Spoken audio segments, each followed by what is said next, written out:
All right, Stokastic, here we go. It's your old pal EMAC coming to you on a Sunday morning here, a holiday Sunday, joined by Greg Ehrenberg. Because we had such a good show last night, Greg said, I can't live without EMAC on a Sunday. So here he is on his day off. Greg, good to see you. Yeah, exactly what happened last night. We were talking after. I was like, how can I spend more time with you, EMAC?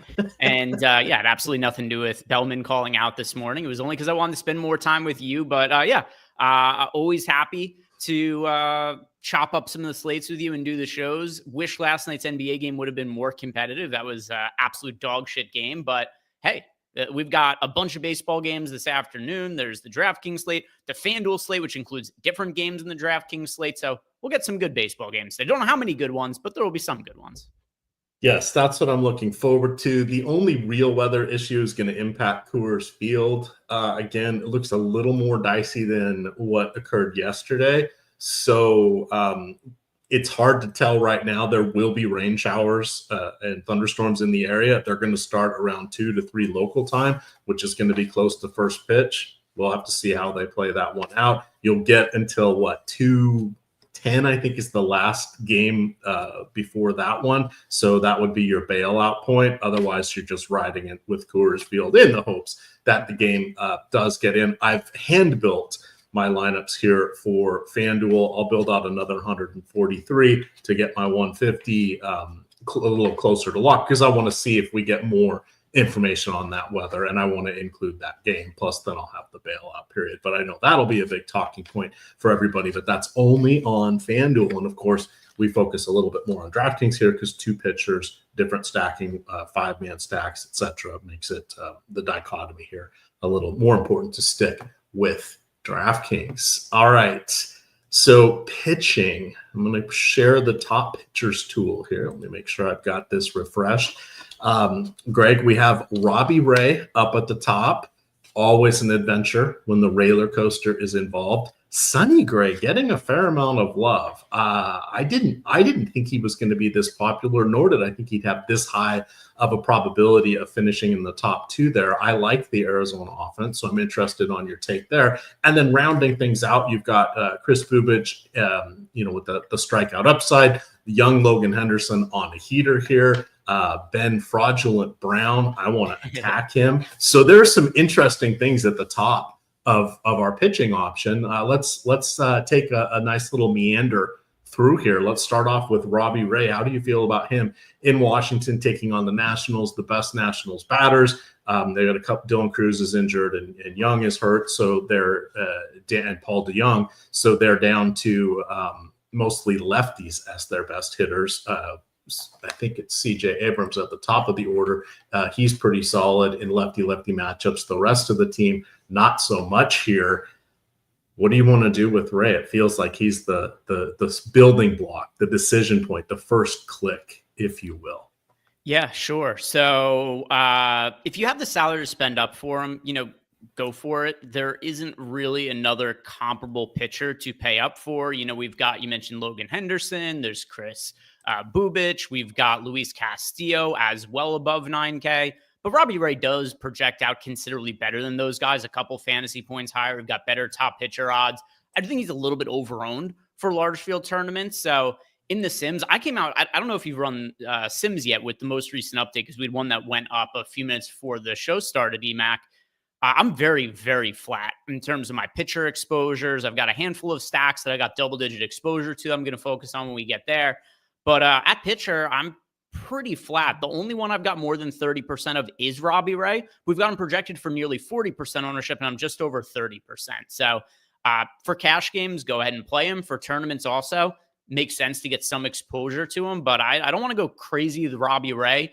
And a lot of, because of what you had said, he's so inconsistent, where some days he's pitching really well. Other days he just looks terrible. He's one of the most fraudulent Cy Young winners we ever had a couple of years ago. So no surprise that he wasn't able to recapture that sort of thing. I believe that he had the highest strand rate ever for a pitcher who won the Cy Young that year. So on the high end, my real take here on Robbie Ray is he's fine, just a little bit too popular for me. Yeah, I was actually went back and looked at that a little bit because I wanted to see how he stacked up against. There were like 4 or 5 National League pitchers that were better than him. He just happened to be led the American League with 193 innings that year and had a couple other decent metrics that sort of pushed him to the top. But key thing with him is the last 2 seasons, a lot of injuries. He's only had 34 innings between 2023 and 2024. He had that Cy Young year with Toronto. He had 1 good season with Seattle, and then he got hurt. So he didn't play the full year there, and then he didn't play a full year. He only played a little bit with the Giants in his first season there. But he's still someone I think is reasonable at the top. He can make magic happen at the plate. So I'm comfortable going with him today. If it was going to be hot and humid, and if this was a July game in Washington, I'd have a little bit more trepidation. The game time temperatures are going to be around 70 degrees. There's a cross breeze going from third base to first base about 7 to 12 miles an hour. So this is about as neutral a park you can get there at Nationals Park in these types of conditions. So ultimately, between that and the watered down lineup with just missing any depth of any kind, I'm landing on Ray.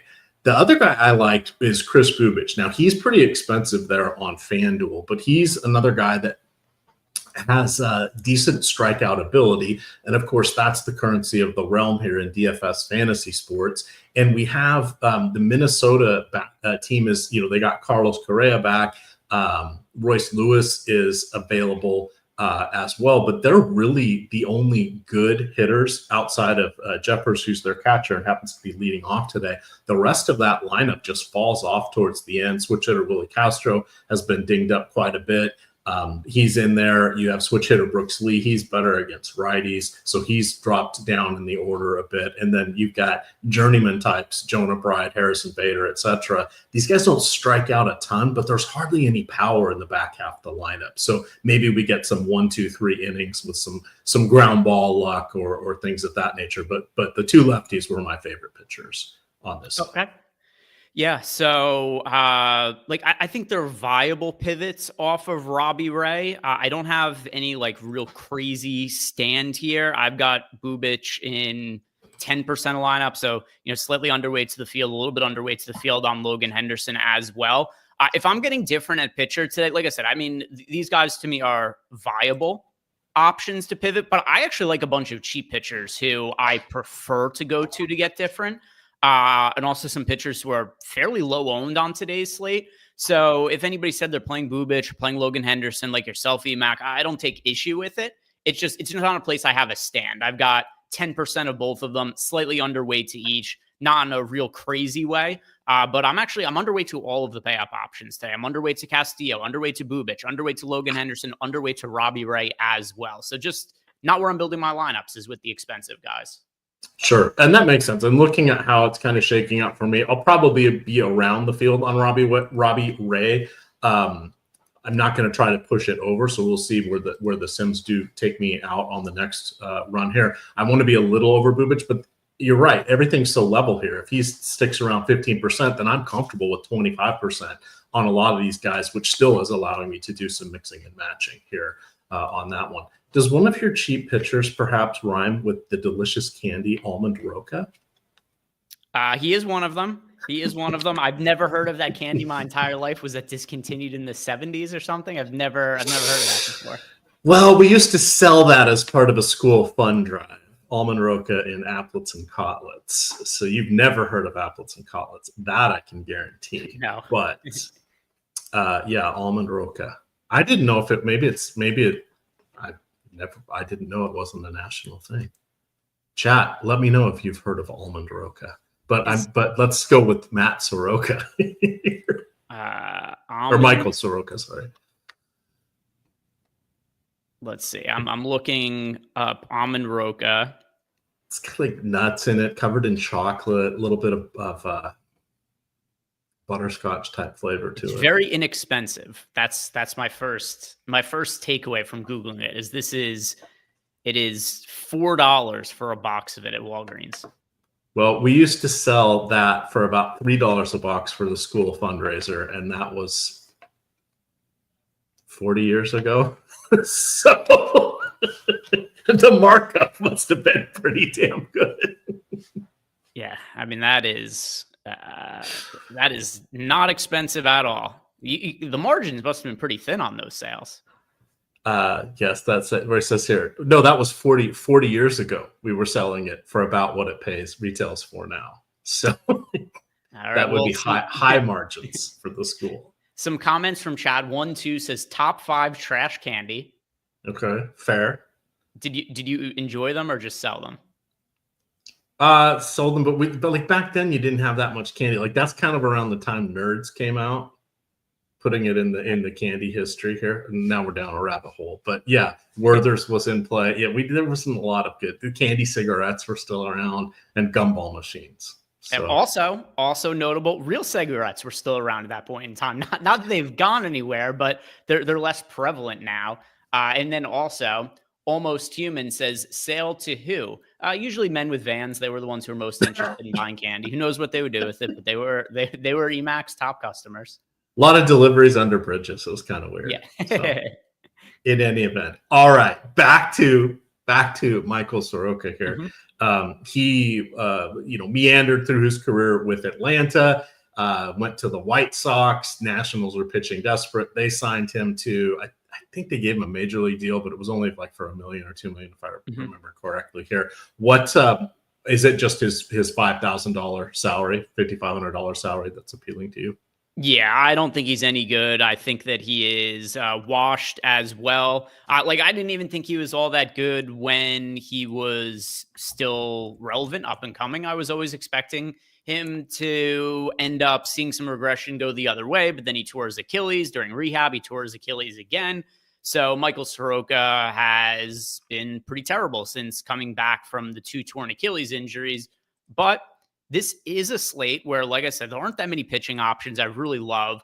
And I don't think he's that much different than like Colton Gordon or Davis Martin or Dean Kramer. Like, I think all of these guys suck, but Soroka is quite cheap. He's only $5,500. We do have him projected as well with a 31.2% chance to be a top 2 value pitcher on this slate, which is far and beyond any other pitcher. We don't have another pitcher projected more than a 20% chance. So at 12% ownership, I think he's worth taking a punt on.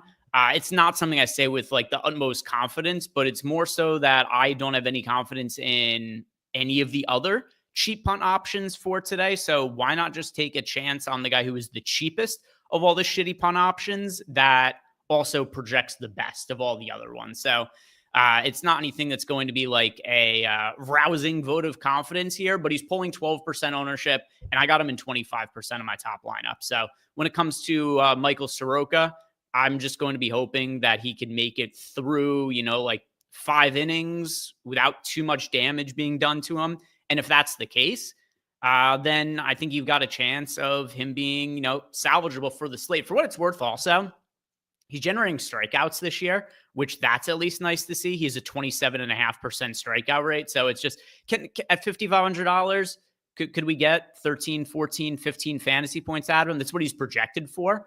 And if that's the case, then I think he's very live, especially considering that there's a lot of high-priced offenses I like today. Yeah, I'm just looking at his swinging strike. His strike rate is, it's 9.9%. But he has been good against righties. So there are only 3 lefties in the lineup here for San Francisco. So that means there are 6 righties. So that does play a little into his favor there. Perhaps variance will be on our side. The other guy that I'm semi-interested in down there is Patrick Corbin.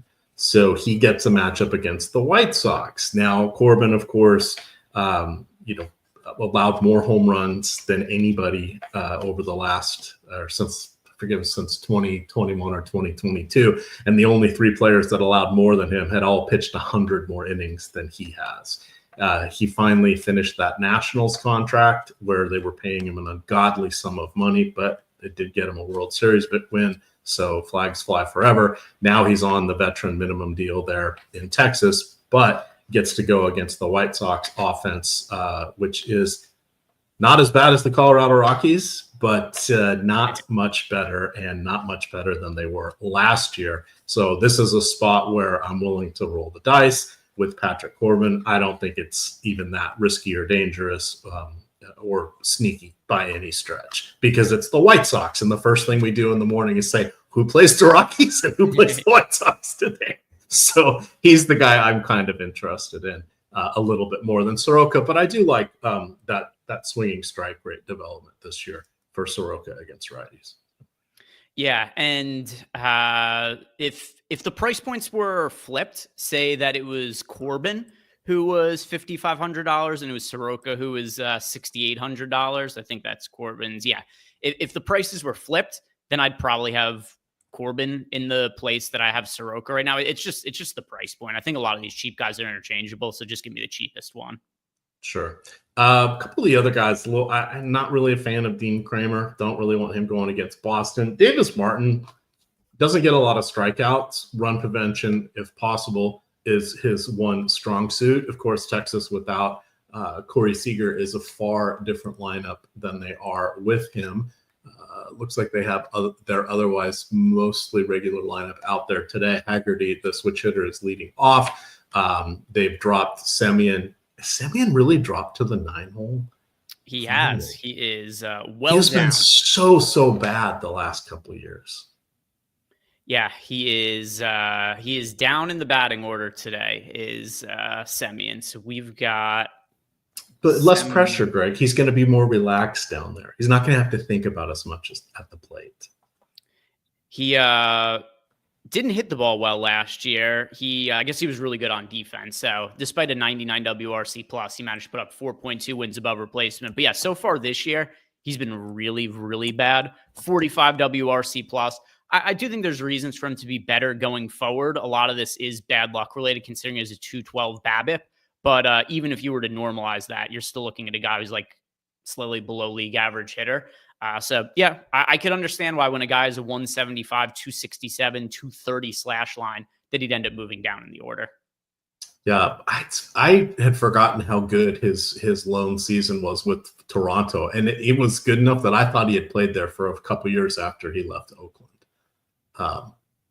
45 home runs. That's not in the cards ever. Yeah, he's not that guy anymore. Not that guy, but he'll be. At least he should be better going forward. If he's not better going forward, then something has gone, very awry in this scenario.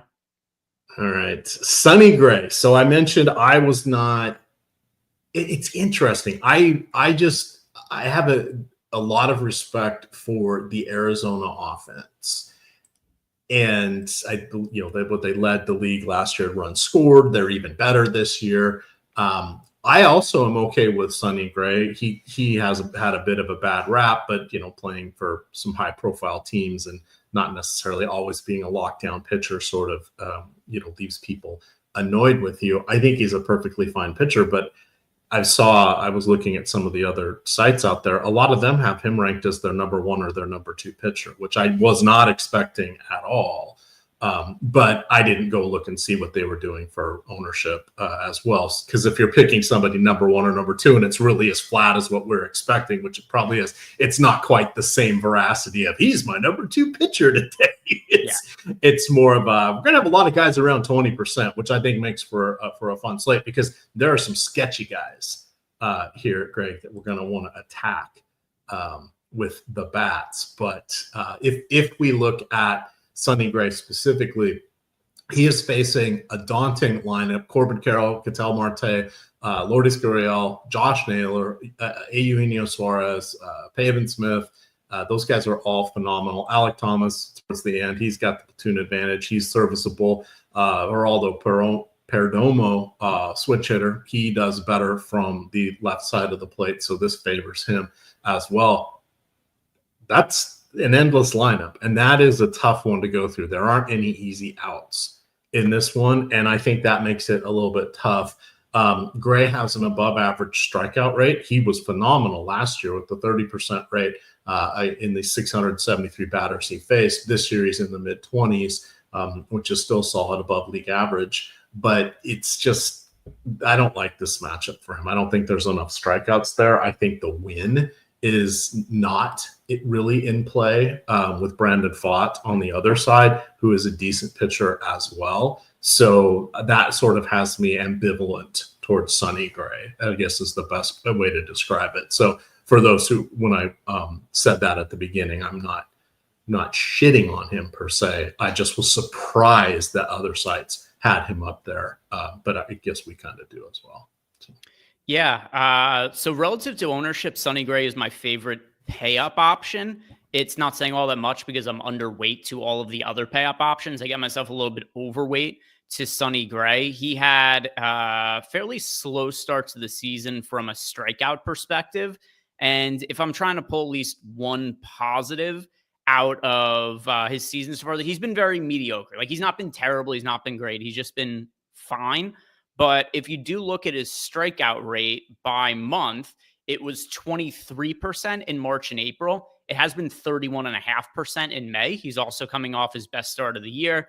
You know, I'm sure some of it is just kind of small sample size stuff, but his velocity is also up from the start of the year. He started the year, average fastball velocity was down pretty low the first few starts, and it's been higher the last few. So maybe there is something too. He just started the season maybe not at 100%. Maybe he's dealing with a nagging injury. Maybe just needed to build his strength up. But his last start was against Tigers offense that's been, Tigers have been good this year. Pitched 6 shutout innings with 10 strikeouts. Did get lit up on the road in Philly to start before that, but had a good outing in St. Louis against Pittsburgh before then, where he pitched 7 shutout innings with 8 strikeouts. So overall, yeah, he's been kind of inconsistent this year in terms of, got lit up a couple of starts ago. That was a difficult matchup on the road in Philadelphia. But same we could say with like Robbie Ray, who's considerably more popular and is also a pay-up option today and is a lot more expensive. So once again, there aren't a lot of pitchers that I'm like 100% confident in for today. But if forced to roster one pay-up option, which you're going to have to do in a lot of different lineups, I like Sonny Gray more than Bubic or Henderson or Castillo or Robbie Ray, and he's cheaper than all of them. All right. Did you mention Castillo in there, Luis? Yeah. I'm underweight to all of those pay up guys. So all the ones that are above Sonny Gray, I'm underweight to the field too, and then Sonny Gray, I'm slightly overweight to the field too. So that's kind of where I feel like I have to be backing Sonny Gray. We talk about the pitchers relative to the other guys. Sure. Okay. All righty.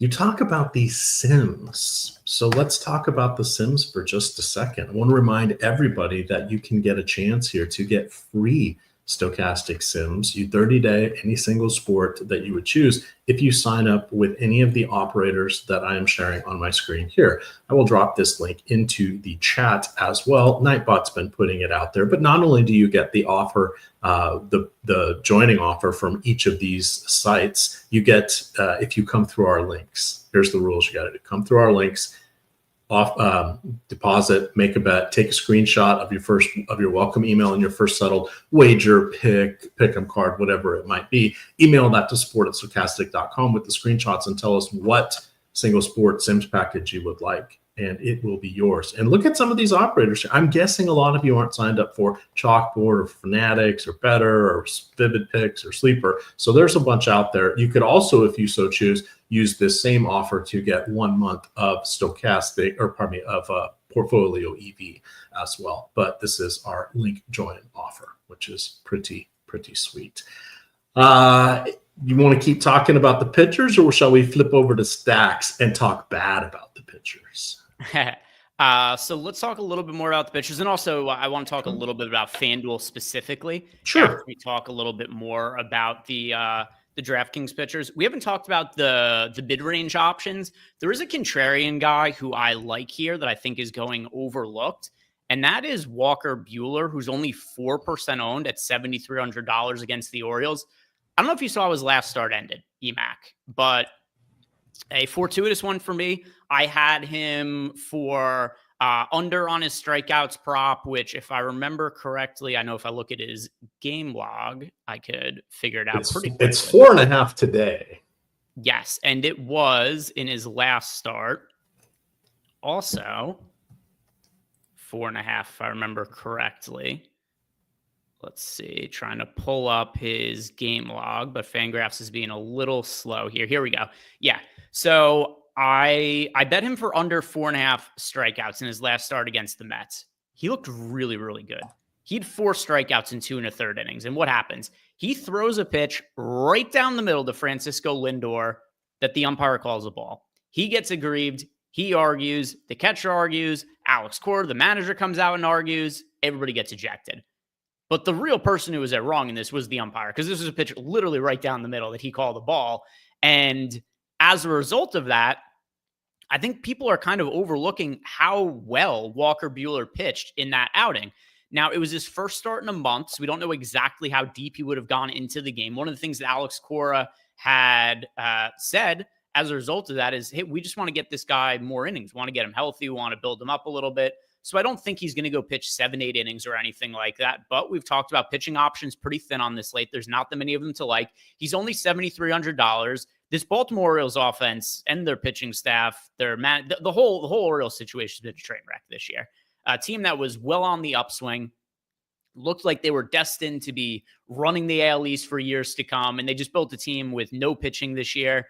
And then on top of it, for whatever reason, all of their young stud hitters, like Gunnar Henderson, MVP candidate last year, no good this year. Adley Rutschman looks like he was going to be a future MVP candidate. Great start to his career. No good this year and last year. So something has gone awry in Baltimore. I do not think this is a very difficult matchup for Walker Buehler. He also pitched really well in the playoffs last year. Do you remember the run he had in the World Series and the NL Championship Series last year, EMAC, where, he was coming back from his second Tommy John surgery. Buehler struggled the entire year and all of a sudden came alive in the playoffs. And it looked like he was kind of starting to find something. And then I was thinking, boy, he's a really interesting free agent acquisition at the start of the next year, because you figure a team's going to get him on a 1-2 year kind of prove it deal. And there's a chance that he ends up pitching really well if he stays healthy, get himself a big contract after that. I think Walker Buehler has the most upside for the least amount of ownership on the slate. So I don't know exactly how deep he's going to be allowed to work into the game, but it's $7,300, only 4% ownership. I want to take shots on Walker Buehler. What was his, where was he up on his pitch count prior to his injury? What you mean? Like before? In April? Why can't I find that? He was going full workload then. Okay. Yeah. So the starts prior to him getting hurt, he threw 100 pitches and pitched 7 innings, and 87 pitches and made it through 6 innings.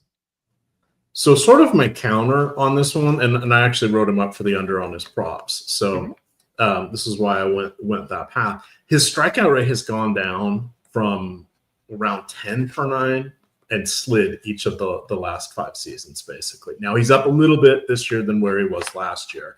But if we look at Zips and Steamer and the bat and all of those, he's outperforming those projections. They had him, if I remember correctly, around the 7.5 per 9 innings.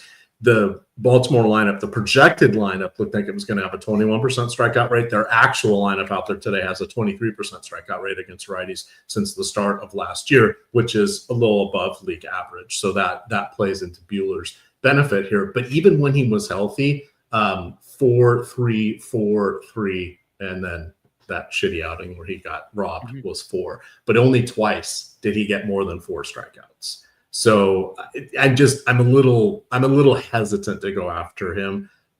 He will be represented in my lineups because this looks like it's going to be one of the flattest pitching slates that we've seen this season. But I'm okay playing him in DFS, but going against him in that strikeout market. So this is what's always fun about baseball. Yeah. We're looking at the exact same data, interpreting it slightly differently. We could both be right. We could both be wrong. And whatever happens today, we won't know if we were right or wrong because it's baseball. So. Yeah, and I mean, I'm fairly sure I have him because also the way I bet and the way I play DFS are totally different. Like the two processes have almost nothing to do with each other. Every once in a while, I'll have a stand like, hey, I think this guy's going to get ruled out. And that'll then mean this is more for NBA, but it'll be like, I think this guy's going to get ruled out. And then as a result, I have exposure to certain other guys in DFS, and then I'll be betting overs for those guys in prop markets as well. But for betting baseball, I am typically just playing whatever's in the portfolio EV tools. And then for DFS, I'm looking at it's more like range of outcomes that I'm looking at for DFS. So anyway, I'm on the same page as you with the bet, EMAC. I also have a bet on under 4.5 strikeouts for Walker Buehler because it's in the portfolio EV tools. but that doesn't really have anything to, at least for me, it doesn't relate to some of my DFS exposure. So when it comes to Walker Buehler, it's not like I'm playing 50% of him or anything like that, but I have exposure to him in the teens when he's only 4% owned. So I think is a contrarian pitcher who's worth taking shots on, because the alternative is it's like you're playing a 40% owned Robbie Ray who's all over the place. So sure. That's and it's also the DFS is a self-contained, everybody's ordering off the same menu. So that makes it independent of what sports wagering is as well. But if you guys want to check out Portfolio EV, everybody gets a 7-day free trial. Link is in the YouTube description below us. And you could always set up a bunch of different portfolios here. It's pretty easy to do. You could set one up just for pitcher strikeouts if you wanted to see where the market is quickly and do a comparison against DFS. So always fun to have there, but that is Portfolio EV. All right, shall we flip the FanDuel, or were there any other pitchers you wanted to give a shout out to? Because I'm not going to say good things about Ryan Pepio or Ben Brown, Dean Kramer. I don't have anything good to say about them. Yeah, let me just go back and look at my exposures. The only guy you have all. Sorry, we just got the Pittsburgh lineup, so all lineups are in right now. Cool. So cool. Yeah, so there'll probably be a slight projection ownership update that'll come as a result of that. Ben Brown, super high strikeout rate. He's worth taking shots on at $8,300 just for that reason. I don't think Ben Brown is good either, but he strikes out a bunch of guys. And if he doesn't give up home runs, then you get some decent fantasy games out of him. So Ben Brown at 11% ownership. I'm overweight to him, but that kind of rounds up some of the stands I have for DK pitching. All right, let's turn our attention to FanDuel. It looks like we just got 3 minutes ago, got the projection. So I'm guessing this ownership is pretty close here, or it's only going to slightly change on the margins. If we look here, we've got, again, super flat. The top, 10 pitchers all have about a 5 or 6% chance of being the number one pitcher for the day. So that makes things interesting. The difference here, Will Warren, not available on the DraftKings slate because we don't have the Coors Field game on DraftKings, but he is at 8,400. He looks like he is going to be on about 1 in 5 lineups, which is double anybody else. But just look how flat everything else is here. So for FanDuel, when I was building out my 7 lineups that I did, and hopefully I downloaded those because I deleted, damn it, I don't think I did. I wanted to see who I have here. There we go. As my pitchers, because when I was leaving the pitching slot open and completing my lineups through the very nifty tool, it was giving me Will Warren. So I ended up with 4 Robbie Ray, 1 Chris Bubich, 1 Logan Henderson, and 1 Will Warren lineup. Now, I did that intentionally because these are going to be in my higher dollar contest. I expect I will be having a fair amount of Will Warren from the Sims when I run those now that we have all of the information we need, aside from the weather concerns there in Atlanta. But that is in Colorado. But that's the big difference between the two slates. Yeah, so number one thing that stands out here, which you had touched on, that is insanely high ownership on Will Warren. And I don't like him at that ownership for FanDuel. If you're playing cash games, then sure, he's so popular, I guess you just play him. But whenever you have a pitcher who's that popular in Coors Field, my inclination is just stack against him, because there's such a wide range of, not to mention the weather. Like, you get a scenario where it rains there and he isn't able to finish the game or something like that. But I'm way more inclined to stack against Will Warren than play him when he's more than 2x the ownership of every single pitcher over on the FanDuel slate. So I understand why people are getting there. The Rockies offense, it's an absolute train wreck. Will Warren has been generating a bunch of strikeouts as of late. Not only are the Rockies bad on offense, the worst against righties and lefties, it's still Coors Field. There's a lot of randomness there. It's a big field. A lot of singles turn into doubles, doubles turn into triples, and then all of a sudden you get the carousel going where everybody in the lineup is getting extra at bats, extra hits, extra runs scored. Well, that was weird. I was trying to find the mute button, so I was like, it's like he just instead of muting yourself, you just changed where you were on the screen. wait, let's see if there we go. Now we're back. All right. Yeah, I kind of had a sense of what it was that was going on because I saw you cough. It was just funny that you coughed and like the result was you changed where you were on screen. So I thought there was some correlation there, but it's funny that's what it was. But anyway, I'm more I'm more inclined to stack against Will Warren than roster him at that kind of ownership. And then I think there are really good pivots to be getting to of high upside in his place. Like you could roster Ben Brown for a cheaper price point and less than half the ownership. So I think Ben Brown's a pretty reasonable pivot. Sonny Gray is almost the same price point. And then he has also got less than half the ownership. So those are a couple of interesting ways you could go. Less ownership concerns on Robbie Ray over on FanDuel, because as opposed to being 40% owned, we have him at, let's see, what is Robbie Ray now? Yeah, just under 10% owned in our latest update. So those are the three guys I look at the most as viable FanDuel pivots off of Will Warren.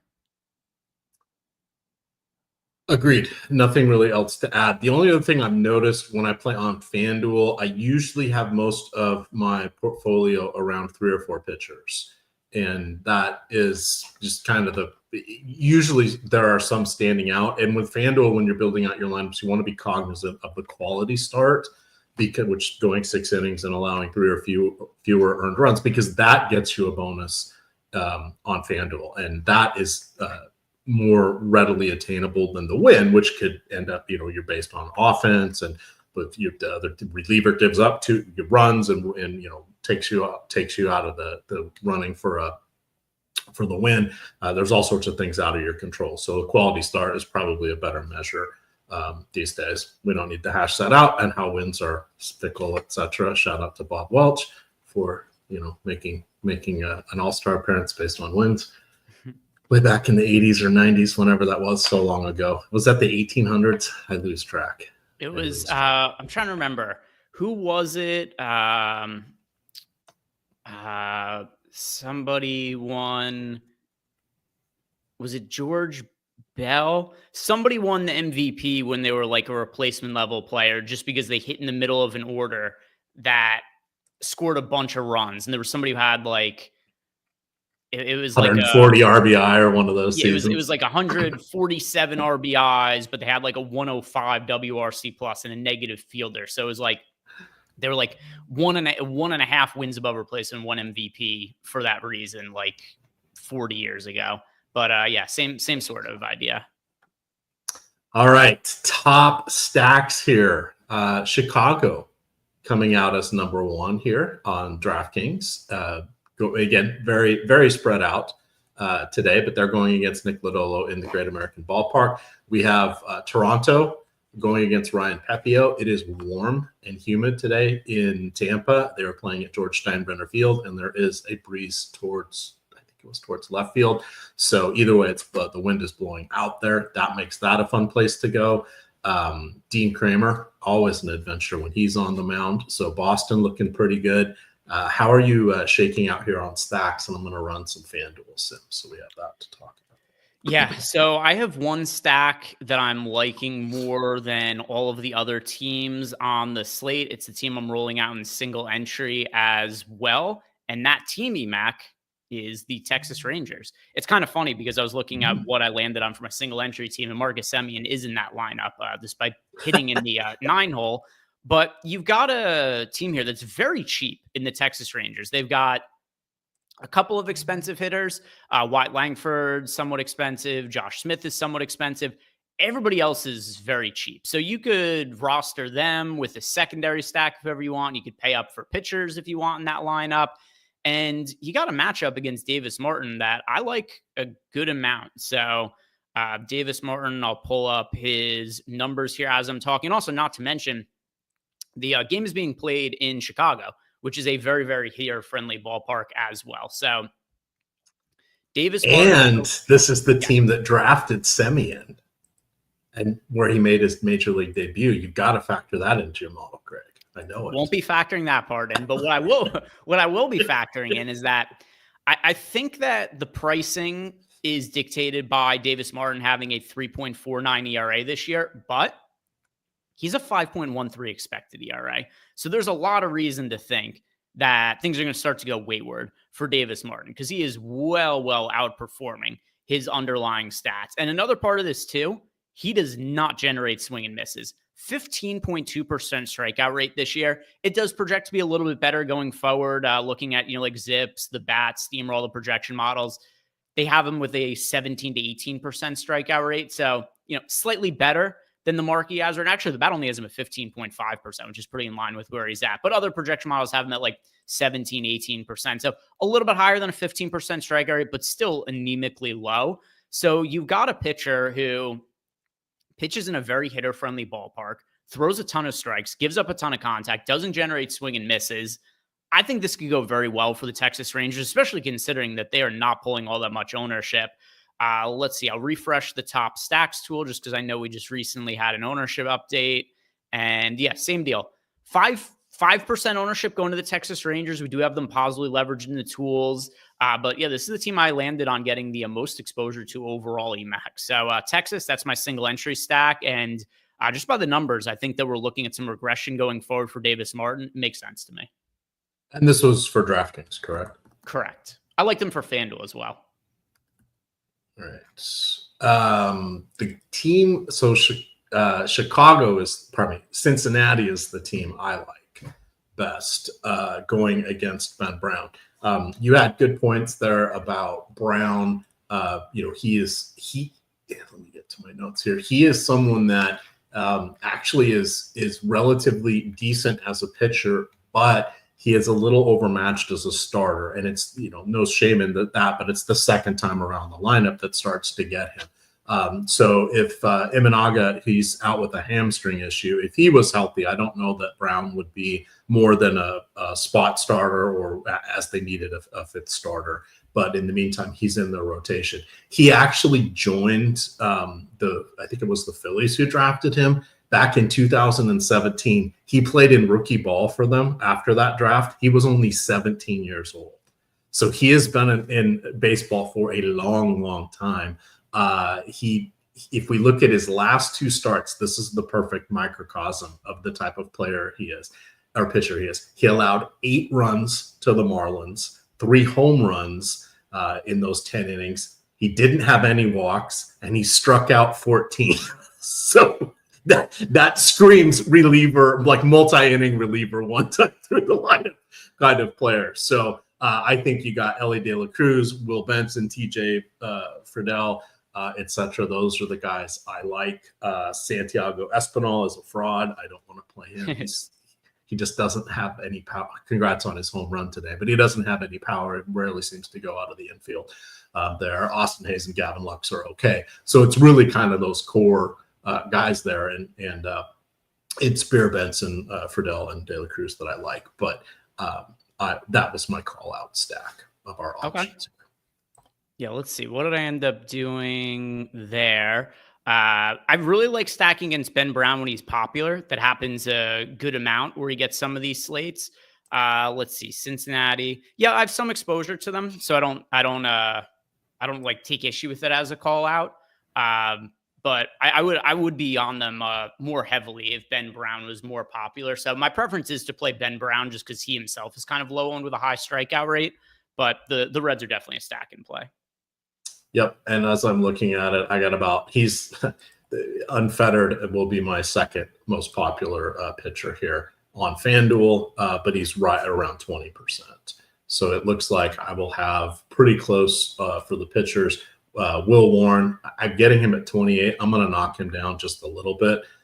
Brown and Ray, those guys, I want to be around 20, 25% for each of those. And then Bubic is someone I want to increase. The Sims don't like him as much because he's 10,600. And of course, there's Coors Field. And Will Warren, a better point per dollar option. So that all of a sudden makes him contrarian there on FanDuel.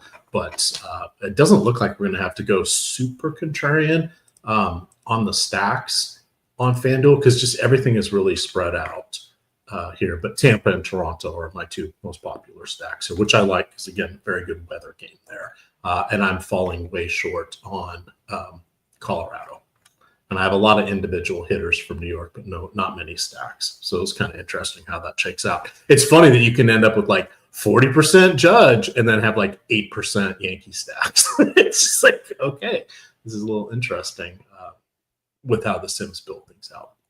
The FanDuel slate is so much different for stacks than the DraftKings slate, just because, I mean, like you were mentioning right there, but Coors Field, also, I've I've grown to really dislike Coors Field slates in general. It's just so much randomness that gets added because it's like you can't avoid it, but at the same time, too, they end up being super popular. But then you get the Yankees score 13, 14 runs yesterday. That happens all the time in some of these Coors Field spots. And won the day before. It's just... The way that I like to play some of these really popular teams in Coors Field more often than not is just align myself with the field. Whatever the field's doing, I'll do that as well. And it's like, cool. If they go off, I'm there. If they don't go off, it doesn't kill me either. I really think that's the most prudent way to go about these super chalky stacks at Coors Field. Yeah, but this is where you want to stack against Will Warren, as Greg mentioned. So to do that, I'm going to boost up Tovar. I'm going to boost up. I'm blanking on their third baseman's name, but I'm going to hit a couple of their key hitters here instead of just forcing a full stack, because it's really only the 2 or 3 hitters that I think are going to be the source of a lot of the damage. Those would be the ones I want to have. Ryan McMahon was the name that was escaping me, but he's good. The platoon advantage. Used to be better, not as much anymore. So, of course, the Rockies had an opportunity to trade him and get some value in return, which they opted not to do, same as they with Trevor Story. Everything about the Rockies. But they just need Chris Bryant back, who's been he's been on the injured list 9 times since he joined the team. I was reading an article of how bad the Rockies were, and they called that out. It's brutal, Greg.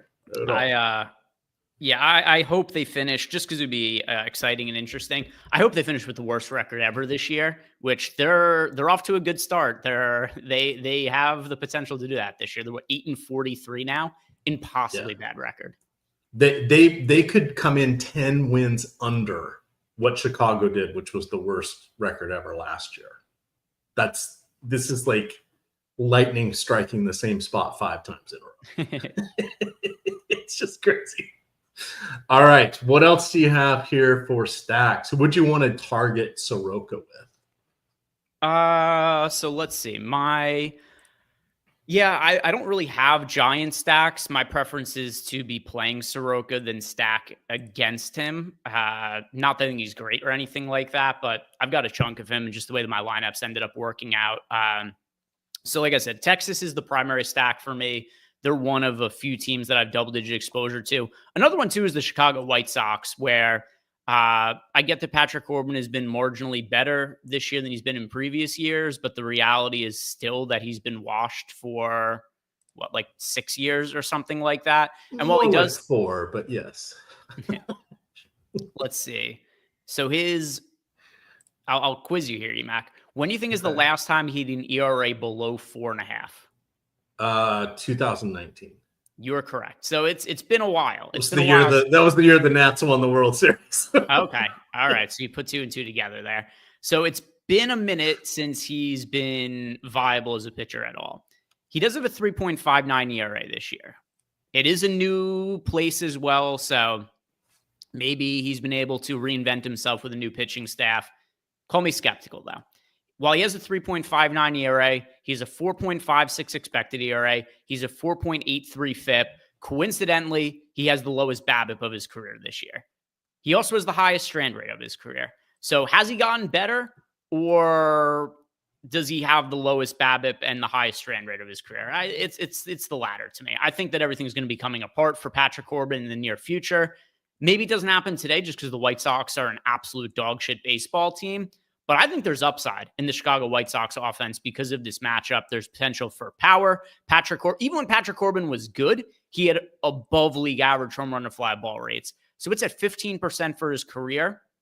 I think league average now is 10.5%. He's never pitched a full season since his sophomore year with a home run to fly ball rate under 10.5%. It's 13.2% this year, 13.7% last year. The years before that, 16.3%, 15.6%, 22.6%. So when Patrick Corbin gets hit, it often ends up with him giving up home runs as well. So I'm going to be stacking the White Sox offense here a little bit against Patrick Corbin, Emac. I very rarely play their offense, but I think this is a spot where it makes sense. That is a savvy strategy here. Can't believe Patrick Corbin. It's baseball. I love baseball. Let's see. Let's flip over here to the FanDuel top top stacks. So we have New York #1 going against Senzatella. 25% chance that they're the top stack on FanDuel. They're coming in about the same with their popularity. Their top stack score is pretty much off the charts. The one thing you want to say about Senzatella is he can induce ground balls, and that is the only way he's going to survive today. Is just absorb some punishment, but the Rockies bullpen is so bad anyway. Even if he survives for his share of the game, that's probably not going to have a lot of bearing on the overall outcome. Have you looked at the weather recently there for? Let's see what we've got now. What do we have for weather? Because we got the slate locking in 15 minutes now. All right, go to my trusted Google. And I'm more of a weather.com weather in motion kind of. Yeah, that works as well. All right, so it's tough, right? Because you look at the weather, and right now it's looks like about a 40% chance of rain throughout the game. And then if it starts raining, it doesn't look like it's going to stop because there's that chance of rain throughout the night. So this is why I really don't like this FanDuel slate, because you can't avoid this Coors Field game just because there's so much upside to it. But there's also significant weather concerns here. I mean, it's like, to me, 50-50 whether it's going to rain or not. It's tricky. It's very tricky. My preference is to play on DraftKings and ignore the FanDuel side of things. I know that is not going to be what a lot of people want to hear. They want to know definitively, will the game play? Will it not play? Will the Rockies score 0 runs? Will Warren score 1 million fantasy points? Will the Yankees offense score a bunch of fantasy points? There's a lot of upside in the game, to be sure, but want to let you guys know also it's probably like 50-50 to play. Yeah, and I would say it's probably going to start, but it may be suspended or an outright PPD whenever if they don't get to the 5 innings. So I'm keeping it in the player pool. I got enough going on that I'm just going to let it ride and probably not change it. I mean, I guess I could if I panic with some global swaps, but that's really only 50 minutes away. Let's see. Did everybody's favorite weather source make an update here? No. Yeah, and for people in the chat who are asking to play it or not, some of these situations, it's kind of it's like your own risk tolerance, what it is that you want to do. But basically the risk here is it's a game of tremendous upside that is like 50-50-ish to play to completion. Yeah, and it's one of the. I mean, every season, we're on the right side and the wrong side of these. You cannot get angry. Oh, I didn't think it would. We've heard it's going to rain for sure, and then just it never rains at the stadium, whatever stadium is at risk, or it's a low chance, and then whatever it is pops up and sits over the stadium. We just don't know. My favorite is I was at a Nationals game in the summer, and it was so humid. It started raining over the ballpark, even though there weren't any clouds in the sky. And it was really just kind of over the ballpark. Everybody was laughing in the stands. It felt so good, and it lasted about 10 minutes. But it was just like, okay, I've never seen that before. And there's been other games, especially the Nationals. There's been times that games have rain in the forecast that cancel the game, and then it never even ends up raining. Yeah. So like that's another part of this too, where it gets really tricky to just figure out what to do with some of these risk scenarios. And sometimes it rains and teams play through it. Sometimes it rains and they take a break and the starters come back out afterwards. Sometimes the starters don't come back. There's a lot that's just like nearly impossible to predict in these scenarios. So I just have to call like I see it. You guys determine whether it's a risk you want to take or not. On the FanDuel slate, it's the highest upside game on the entire slate, but I think it's 50-50 to play. All right. I'm going to kick off my DraftKings Sims here. See where we land. Get that going. All right. What other stacks do you want to call out here? How do you feel about Seattle going against, I'm blanking on the kid's name, Colton? Yeah. So if I'm paying up for an offense and getting expensive with one, that is my favorite pay up offense. So the team I overall have the most exposure to as a stack, it's the Texas Rangers. But the Seattle Mariners going up against Colton Gordon is the team that I have the second most exposure to overall on the slate. So Colton Gordon, we've seen him spin together a couple of good outings so far this year, and we've seen him show some upside at times, but still very young in his career. We don't have that much data on him yet. If you look at Colton Gordon so far this year, he's made 2 starts. I thought they've gone better than, okay, that's why. So his last start was the one that went pretty well. Pitched 5 1/3 innings, 7 strikeouts, no walks, gave up 3 earned runs. His first start against the Royals went not quite as well, 4 1/3 innings, and gave up 3 earned runs with 3 strikeouts in that start. So Colton Gordon, a lot of times when you get these young pitchers you don't have a lot of data on, there's a really wide range of outcomes. But I like that the field isn't on Seattle here, because you got a pitcher in Colton Gordon who is 26 years old. Models are not high on him going forward. He does not project well. Even though he's projected to be a reliever the rest of the season, models are projecting him to be a pitcher with an ERA in the mid 4s to high 4s as a reliever this year. So that doesn't really bode all that great for him as a starter. And then also you look at his scouting report as a prospect, unranked prospect. So this is a guy who's 26 years old, has toiled in the minor leagues, hasn't had that much success in the minor leagues either until this year, although it was a little fluky because he made 8 starts in AAA for Houston, 2.55 ERA, but a 4.2 FIP. But Houston's starting rotation a little bit thin this year, so they decide to call up Gordon to give him a chance based on that 2.55 ERA, even though the underlying numbers suggest he hasn't been quite that good. And if you look at the previous years, AAA in 2024, he had a 3.94 ERA. In minor league ball in 2023, he had a 4.14 ERA, and also in AAA in 2023, he had a 4.63 ERA. In 2023, in AA, he had 3.95 ERA. So a guy who's like pretty consistently had an ERA like in the 4 range when he's been in the minor leagues. So that would make me think this is a guy who's probably going to be expected to have an ERA around 5 as a big league starter. You know, there's a lot that could go into that, and things could go one way or the other, but it's very rare that we see pitchers get called up in the mid to late 20s who are not ranked prospects that all of a sudden figure it out in the big leagues when they couldn't figure it out in the minor leagues.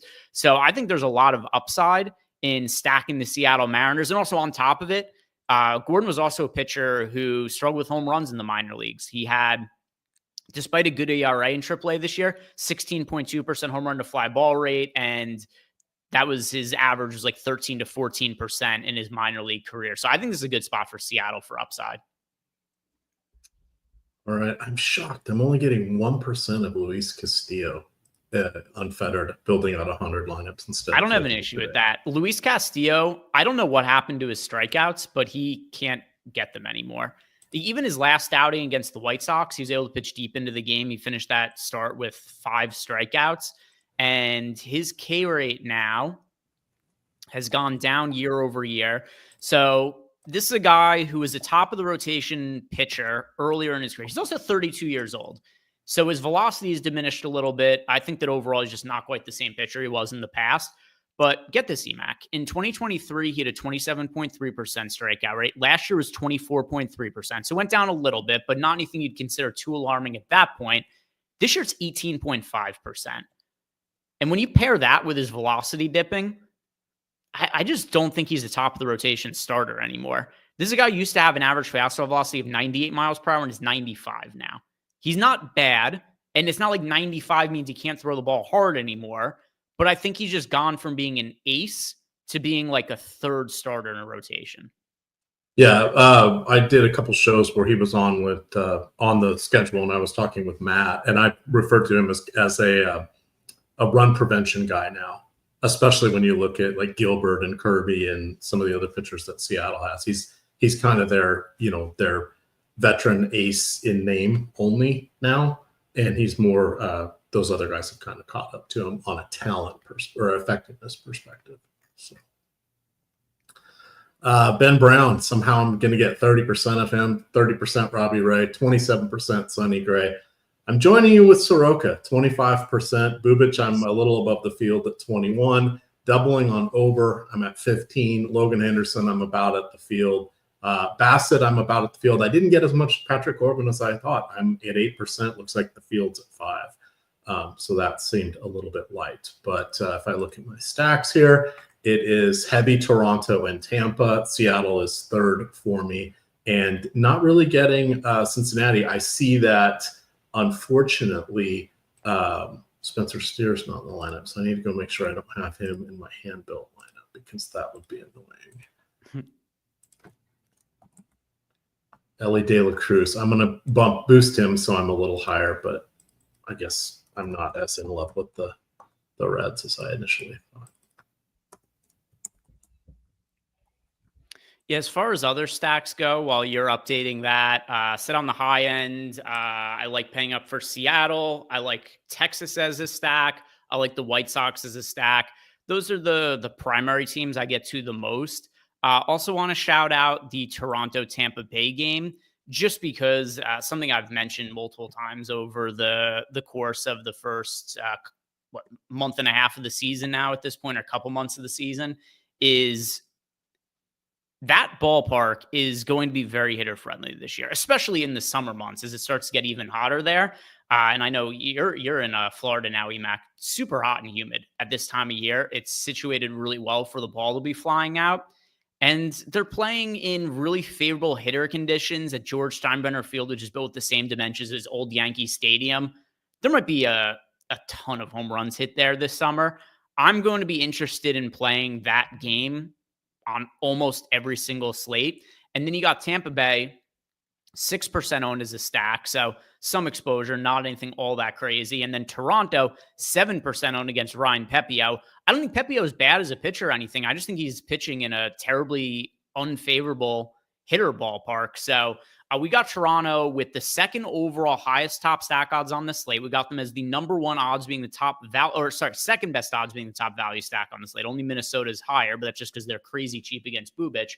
So I like Toronto. I like Tampa Bay a little bit as well, though Toronto is the stack between the two that I prefer a little bit going up against Pepio. So don't sleep on that. Not quite Coors Field, but we'll call it like Coors Field Light in Florida, the East Coast version of Coors Field. So you're gonna be okay with that, but not actual Coors Field. Well, I didn't say that. Well, you said you didn't like the slates with Coors Field. You don't think? Yeah. In general, throw it out of whack.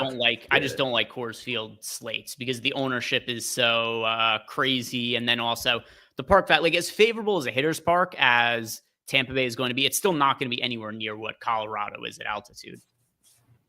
All right. What's the most over-owned stack? All right. Well, looking at leverage here, I think I'm on, what am I on? FanDuel. So looking at leverage, it is the Yankees and then everybody else. If it's within 2%, I would say it's flat. The Yankees are barely over-leveraged, but based upon their lofty ability to put up points, but that could come crashing down if the weather shortens that game. If we look at DraftKings, the leverage score, again, it's pretty close here. This is just a really flat day for teams and for pitching. Yeah, there isn't any team I look at as having like crazy problematic ownership or anything like that. So yeah, there's no questions in Discord, by the way. I just double check that. But okay, there's no team I look at on DraftKings be like, oh my God, this team is so popular, I have to fade them. The team that we have is the most over-owned is the Reds, but they're pulling 5% ownership as a team. We have them with a 4% chance being the top stack. So like there's nothing that looks crazy on the DK side of things. Yeah, oh my God, they're over-owned at 5%. Yeah. Yeah. I mean, there isn't a single team that's more than 9% owned on the slate. So it's like, how over-owned can anybody be on DK? Yeah. Well, I meant to mention this off air, but I'll mention it on air. We didn't split the mini-max last night for NBA, Greg. No, because there was super bizarre, who was it? Was it somebody off the? My mind is slipping on it. Oh, right now. Shannon. Oh yeah, right. Terrence Shannon scored like 15 real life points off the bench because the starters were done in the fourth quarter in that game. Yes. Well, he actually was not in the winning lineup because I split it with 66 other people, and I want to say 22 had Stokastic avatars. It was impressive. A full third of the people that finished in first. had stochastic avatars. That's why you guys got to try the Sims. It's so easy. I did it. A whole bunch of others did it. Yeah, that same lineup I had won I think it was the solo victory in the $1 single entry tournament. So that was fun. I won 3 or 4 contest tickets. So that worked out. But that guy Shannon, he only ended up being, I think he was 1 or 2% even in the mini max. Oh, it was less than that. It was even less than that. I know the $20 one person played him, and they even had him as a captain, but their lineup when I was looking early wasn't even cashing, so it maybe could have been a placeholder. He was 0.3% owned in the mini max last night. EMAC, I just pulled it up. So nobody had the optimal lineup, and nobody even came close to the optimal lineup in the mini max yesterday. Nobody came close to it. Which it rarely has. Somebody usually has the combination in NBA playoffs for the perfect lineup on Showdown. For NFL and for basketball. But yeah, anyway. Shannon was in the optimal lineup. He just wasn't in the winning lineup because nobody had him. Yeah. All right. Well, we are at lock, Greg. It is officially 1:36. So watch that radar, see what happens. It looks like the game probably will start. It's going to be the second half of it that if it starts raining and they pull the players, that may be it. So that's only going to be a concern on FanDuel. And if you're playing the Yahoo very early slate, it will be on that one as well. We have NBA Live Before Lock basketball tonight. It's a 7:30 show. That is going to be Greg and Josh. So you guys will want to tune into that because we have the Knicks on the ropes in Indiana now, down 2-0. Pacers are favored by a bucket. That should be an exciting game. And it sounds like the Knicks may be changing their starting lineup and putting Mitchell Robinson in over Josh Hart. So you guys will have to find out what Josh and Greg think about that. You want to know what I think about that? The free article on the basketball homepage at Stokastic covers that for you guys. But with that, gamers, good luck.